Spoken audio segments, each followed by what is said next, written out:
British संविधान, British संविधान, संविधान या फिर आप इसको बोलोगे ब्रिटेन का संविधान तो भी सही है। ब्रिटेन के संविधान की सबसे पहले विशेषताओं की बात करते हैं। विशेषता प्रमुख रूप से देखी जाए तो दो प्रकार की है, जो भी हो प्रमुख रूप से दो है। दो कौन कौन सी है वो बता देता हूँ। विकसित संविधान, सबसे पहले अपने करेंगे विकसित संविधान।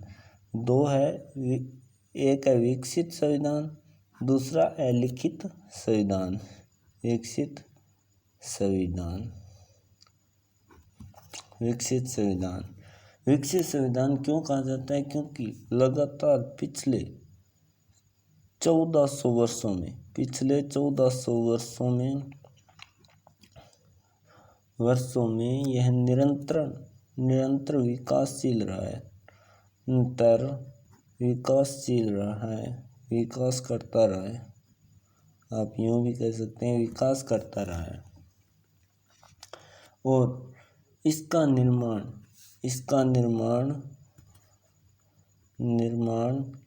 किसी निश्चित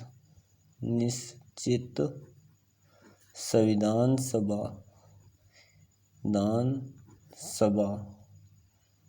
सभा या फिर मंत्रिपरिषद के द्वारा नहीं किया गया है। इसको संविधान सभा या मंत्रिपरिषद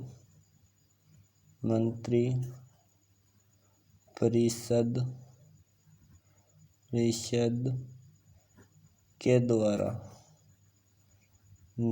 नहीं किया गया है।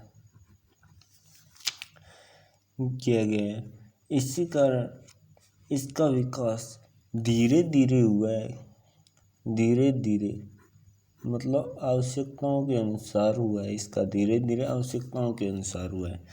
और इन सभी वजहों की वजह से ही इसको सम्य एवं, नोट लगाकर लिखना चाहते हो तो भी लिख सकते हो, सम्य एवं संयोग की संतान कहा है। ये तो हो गया अपना विकसित संविधान क्यों कहा जाता है, इसकी प्रमुख विशेषता। अब अपने करते हैं अलिखित संविधान। दूसरा पॉइंट है इसका अलिखित संविधान। अलिखित संविधान, अलिखित संविधान। अलिखित संविधान इसको इसलिए कहा जाता है क्योंकि यह कोई भी लिपिबद्ध तरीके से नहीं है, लिपिबद्ध नहीं है। परंपराओं के आधार पर लिपिबद्ध नहीं है, तो अपने किसके आधार पर है? ये परंपराओं के आधार पर है। परंपराओं के आधार पर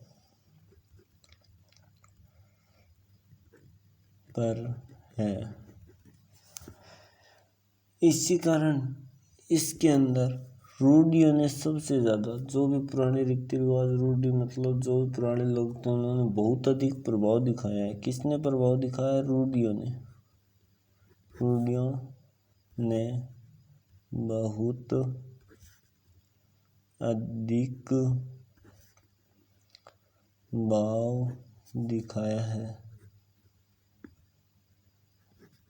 हाँ। और ब्रिटिश संविधान को दुनिया का एकमात्र अलिखित संविधान माना गया है। आप ये बात नोट लगाकर भी लिख सकते हैं। नोट, इस संविधान को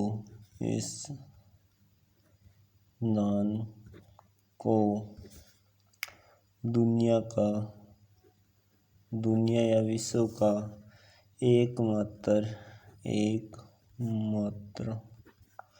अलिखित संविधान कहा है।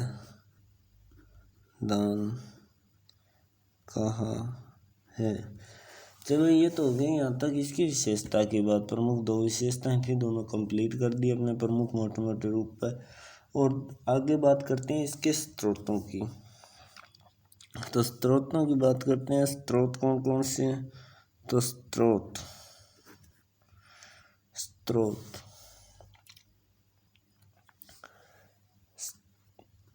आगे है इसका सेकंड पॉइंट, स्रोत अपने माने तो इसको कह सकते हैं सीधा सीधा कि इसको कहाँ से लिया गया। स्रोत का क्या अर्थ है? स्रोत का अर्थ है कि अनेक प्रकार की परंपराओं। स्रोत को समझने के लिए अपने माने की अनेक प्रकार की परंपराओं,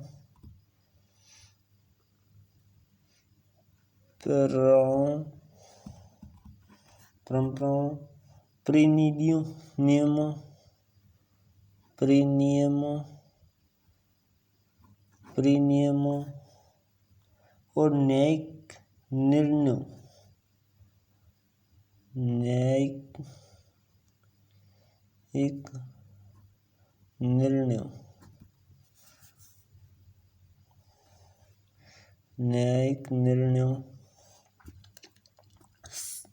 आदि से मिलकर बना है। न्यायिक निर्णयों आदि से मिलकर बना है।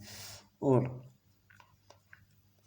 इन्हीं तीनों चार चीजों को तत्व या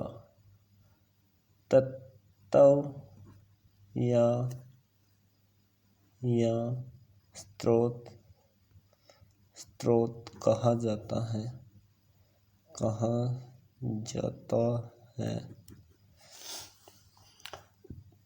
स्रोत की बात करें, स्रोत 2 प्रकार के हैं। पहला लिखित स्रोत, दूसरा अलिखित स्रोत। लिखित स्रोत की अपने बात करें, लिखित स्रोत